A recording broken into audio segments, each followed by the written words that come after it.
Gnaneshwari urban and rural development society ఆధ్వర్యంలో శుక్రవారం పట్టణంలో గాడ్స్ కార్యాలయంలో మాజీ ముఖ్యమంత్రి దామోదరం సంజీవయ్య వర్ధంతి కార్యక్రమం జరిగింది. తొలుత సంజీవయ్య చిత్రపటానికి పూలమాల వేసి ఘనంగా నివాళి అర్పించారు. ఈ సందర్భంగా ముఖ్య అతిథిగా పాల్గొన్న కార్యదర్శి బొంత అజయ్ బాబు మాట్లాడుతూ రాష్ట్రానికి సంజీవయ్య చేసిన సేవలు వివరించారు. రాష్ట్రానికి రెండో ముఖ్యమంత్రిగా దామోదరం ఏకగ్రీవంగా ఎన్నుకోబడ్డదన్నారు. పాలనలో అనేక సంస్కరణలు చేపట్టి విజయవంతంగా పాలన చేశారని, కనీసం ఇల్లు కూడా ఏర్పాటు చేసుకోకుండా ఉన్న నిజాయితీపరుడైన రాజకీయవేత్త దామోదరం సంజీవయ్య అని కొనియాడారు.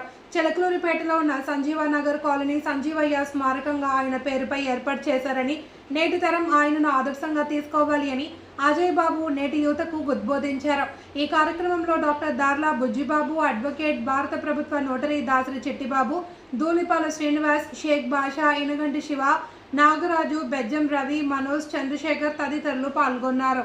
60 జనవరి నుంచి 62 మార్చి 14 వరకు వారు ముఖ్యమంత్రిగా ఈ రాష్ట్రానికి సేవలు అందించారు.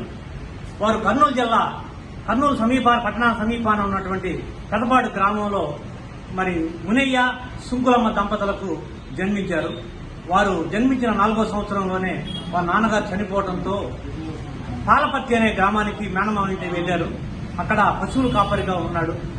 తర్వాత వాళ్ళ పెదనాన్న చెన్నయ్య గారు తీసుకొచ్చి అమెరికన్ మిషన్ బ్యాప్టిస్ట్ స్కూల్లో ప్రాథమిక విద్యని, తర్వాత జిల్లాపట్టి ఉన్నత పాఠశాలలో ఉన్నత విద్యను అందించి 1938లో రాష్ట్రం మొత్తం కల్లా ఎస్ఎస్ఎల్సీలో ప్రథముడుగా నిలిచి ఉన్నత విద్యనికి ప్రారంభం చేశారు. వారు కర్నూలులోనే గణితం, ఖగోళ శాస్త్రాల్లో బిఏ చదివి మద్రాసు పచ్చయ్యప్ప కళాశాలలో లెక్చరర్గా పనిచేస్తూనే లా చదువుకుని లా గ్రాడ్యుయేట్ అయ్యారు. మద్రాసులో లా ప్రాక్టీస్ చేస్తూ భారతదేశ స్వాతంత్ర సమరంలో పాల్గొని గణిత నాయకుడేమే కాదు, గొప్ప విద్యావేత్త, స్వాతంత్ర సమరయోధులుగా పెదవాడ గోపాల్ రెడ్డి ఆంధ్ర రాష్ట్ర ముఖ్యమంత్రిగా పనిచేసినప్పుడు వారి స్థానంలో మంత్రిగా పనిచేశారు. అనేక పదవులు ఆయన చేపట్టడమే కాదు, ఆ పదవికి వన్నె తెచ్చినటువంటి మహనీయుడు దామోదరం సంజీవయ్య గారు.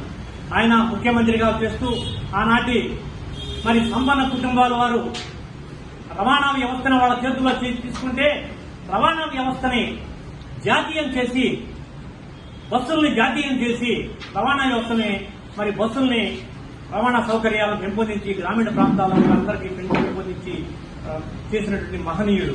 అంతేకాదు మన చిలకలూరిపేట పట్టణంలో సంజీవ్ నగర్ అని దళిత వాడకి నేషనల్ హైవే పక్కనే ఇచ్చి వారి ఎంతో మందికి ఈ రోజు కూడా ఈ సంజీవ్ నగర్ లో ఉన్నటువంటి వాళ్ళందరికీ కూడా పట్టాలు ఇచ్చి భూమిని ఇచ్చి ఎంతో మందికి సర్వీస్ చేసినటువంటి సంజీవయ్య గారంటే నిజాయితీకి నిలువుటద్దం.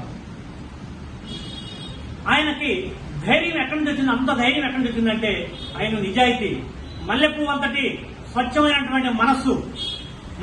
ఇన్ని కార్యక్రమాలు చేసి విజయవాడ నుంచి వస్తూ ఎన్నికల కార్యక్రమం తదనంతరం అఖిల భారత కాంగ్రెస్ అధ్యక్షుడిగా కూడా పనిచేసి ఎన్నికల కార్యక్రమం 1967 ఎన్నికల కార్యక్రమంలో పాల్గొని వస్తుంది. 72 ఎన్నికల కార్యక్రమంలో పాల్గొని వస్తుండగా యాక్సిడెంట్ లో మే 7వ తారీఖు యాక్సిడెంట్ అయింది.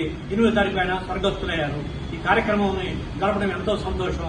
మన గాడ్ సేవా సంస్థకి అభినందనలు.